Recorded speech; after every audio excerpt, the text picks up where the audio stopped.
Hello friends, start करते हैं आज हम अपना टॉपिक। आप सबका स्वागत है सक्षम क्लासेस में। मैंने आपको लेयर्स ऑफ एटमॉस्फेयर पढ़ाया था, उसका पार्ट 1 आपने देख लिया होगा और आज पार्ट 2 पढ़ाऊंगी। आइए स्टार्ट करते हैं। स्टार्ट करने से पहले हम छोटी सी रिवीजन करेंगे। आपने पार्ट 1 देख ही लिया होगा फ्रेंड्स। अगर आपने नहीं देखा है तो मैं उसका लिंक अपने डिस्क्रिप्शन बॉक्स में डाल दूंगी। तो आइए पहले जो हमने पार्ट 1 में पढ़ा था उसकी वर्बली थोड़ी सी 2 मिनट की क्विकली रिवीजन कर लेते हैं ताकि आपको आगे के पार्ट्स अच्छे से समझ में आए। तो हमने पढ़ा था वायुमंडल के बारे में और इसकी लेयर्स हमने कौन कौन सी बताई थी। सोममंडल, समताप मंडल, मध्य मंडल, भारे मंडल और एक्सोस्फेयर। ये अभी मेरे को नीचे के 3 पढ़ाने हैं। मैंने आपको सौरमंडल और समताप मंडल पढ़ा दिया था।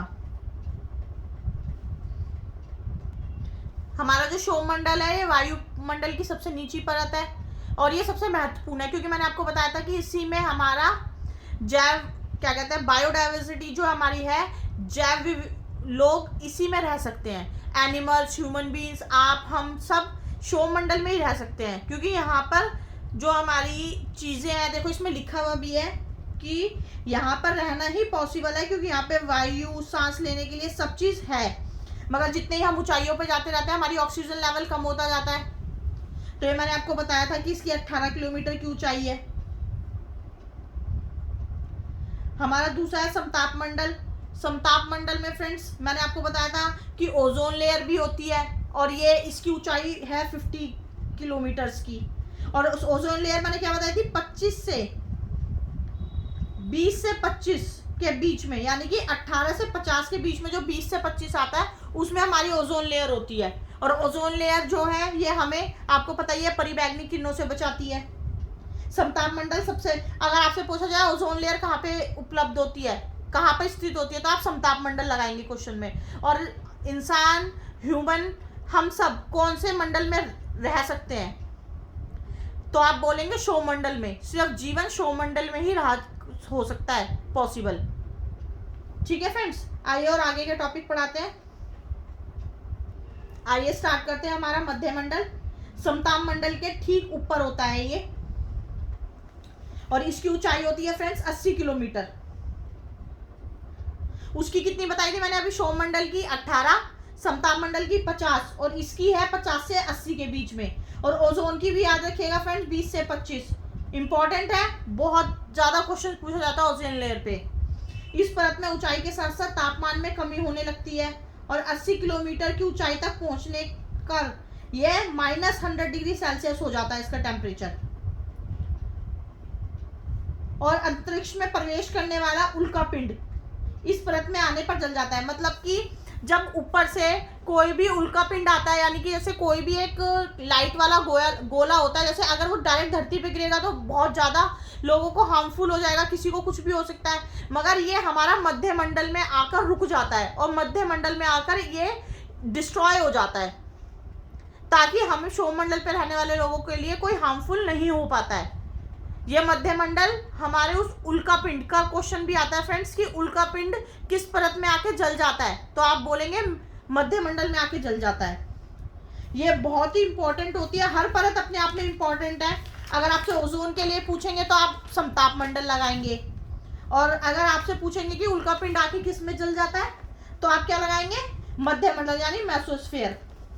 और इसे सबसे कोल्डेस्ट लेयर एटमोस्फेयर की कहा जाता है फ्रेंड्स। इसे फ्रेंड्स सबसे कोल्डेस्ट लेयर भी बोला जाता है एटमॉस्फेयर की।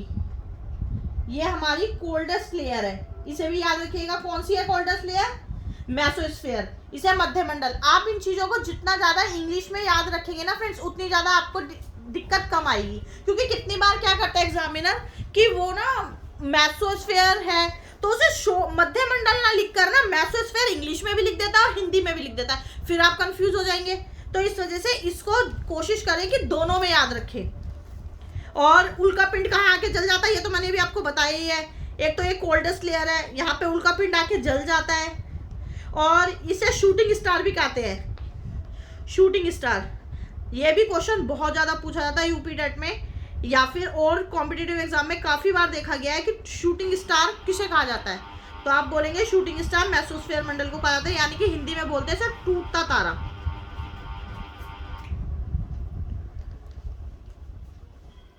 तो अब जल्दी से रिवीजन करिए। मैंने आपको क्या बताया था, सबसे पहला कौन सा हमारा सोममंडल। सोममंडल में 18 किलोमीटर की ऊंचाई है और वन्य जीवन जीव वहीं पे हमारा पॉसिबल है और कहीं पे नहीं है।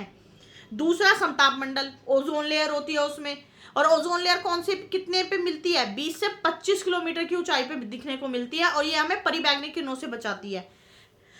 और उसके अंदर मैंने एक चीज और बताई आपको, जो ओजोन लेयर है उसमें अब थोड़ा थोड़ा 6 हॉल हो गया, ये सब आपको पता ही है। और वो जो हॉल है वो हमें सबसे पहले कहाँ मिला था देखने को, अटलांटिका में, ठीक है ना। तीसरी हमारी कौन सी हो गई, मेसोस्फीयर यानी मध्य मंडल। ये सबसे कोल्डेस्ट है, इसमें उल्का पिंड आता है तो वो आते ही जल जाता है और इसे शूटिंग स्टार भी कहते हैं, ठीक है ना फ्रेंड्स, याद रखिएगा। चलिए आगे चलते हैं। हमारी चौथी स्लाइड है बाह्य वायुमंडल, थर्मोस्फेयर। ये मध्य मंडल के ठीक ऊपर होती है। इसकी ऊंचाई लगभग 80 से 400 किलोमीटर है। उसकी कितनी थी, 80, और इसकी 80 से 400 किलोमीटर। फ्रेंड्स इंपॉर्टेंट चीज है, ये याद रखिएगा, ये भी क्वेश्चंस में पूछे जाते हैं। ये यहाँ पर बढ़ती ऊंचाई के साथ साथ तापमान अत्यधिक तेजी से बढ़ता है। ये तो आपको पता ही है कि जितना ही हम ऊपर जाते हैं उतना ही हमारा तापमान तेजी से घटता है, मतलब सॉरी बढ़ता है। इस परत की महत्वपूर्ण विशेषता यह है, ये आयान मंडल,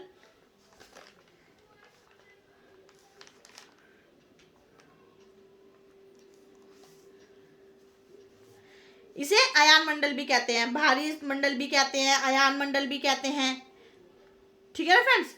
ये सबसे ज्यादा हॉटेस्ट लेयर है एटमॉस्फेयर की। पहले वाली मैंने आपको क्या बताई थी, कोल्डेस्ट, और ये कौन सी है, हॉटेस्ट लेयर। बहुत ज्यादा हॉटेस्ट लेयर होती है ये। और इसका जो आप सबसे इसको याद रखिएगा, इसके अंदर ऊंचाई कितनी है, 80 से 400, 80 से 400 है।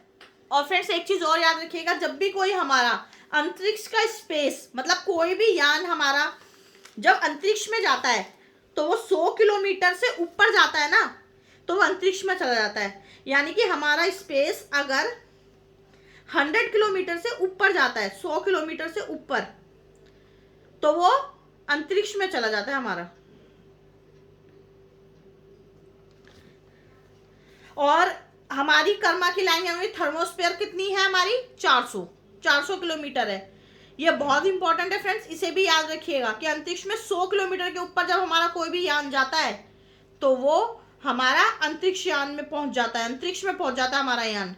यानी कि जितने भी हमारे यहाँ पर सभी कम्युनिकेशन संचार उपग्रह सेट किए जाते हैं। इसके अंदर देखो आपको याद रखनी है, ये सबसे ज्यादा गर्म है और ये कितना, ये मध्य मंडल के जस्ट ऊपर है। इसकी ऊंचाई कितनी है, 800 से 40 किलोमीटर है।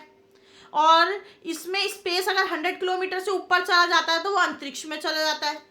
यहाँ पे लाइफ नहीं है फ्रेंड्स, यहाँ पे सिर्फ हम जीवन जहां पर देखा गया है वो सौरमंडल में ही देखा गया है, तो कभी भी आप किसी और मंडल में मत लगाइएगा। और एक तरीके से इसको हम आयन मंडल भी कहते हैं, थर्मोस्फेयर को। आइए आगे स्लाइड पे चलते हैं। हमारा है बाह्य मंडल। वायुमंडल की सबसे ऊपरी परत को कहते हैं बाह्य मंडल या फिर एक्सोस्फेयर। इसकी ऊंचाई कितनी हुई फ्रेंड, 640 किलोमीटर से ऊपर होती है। इसकी कोई ऊपरी सीमा निर्धारित नहीं है क्योंकि हमारा लास्ट है, इससे ऊपर की अभी निर्धारित नहीं है। हालांकि गैसें जैसे हीलियम, हाइड्रोजन यहीं से अंतरिक्ष में तैरती रहती हैं। ये वाली गैसेस, कौन कौन सी गैसेस तैरती रहती है, हीलियम और हाइड्रोजन, याद रखिएगा। इस परत में मौजूद सभी घटक विराल हैं जो धीरे धीरे भारी अंतरिक्ष में मिल जाते हैं। और यहां पर फ्रेंड्स सबसे कम वायु होती है, सबसे वायु जो है हमारी सबसे कम होती है। कहां पर होती है, सबसे आखिरी वाले मंडल पर। और सबसे आखिरी मंडल कौन सा हमारा, एक्सोस्फीयर। और इसको हम outer layer of the atmosphere भी कहते हैं।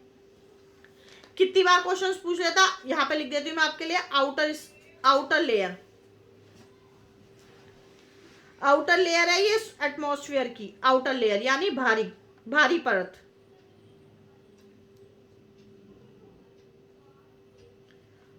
होप सो आपको ये अच्छे से समझ में आ गया होगा लेयर्स ऑफ एटमॉस्फेयर का।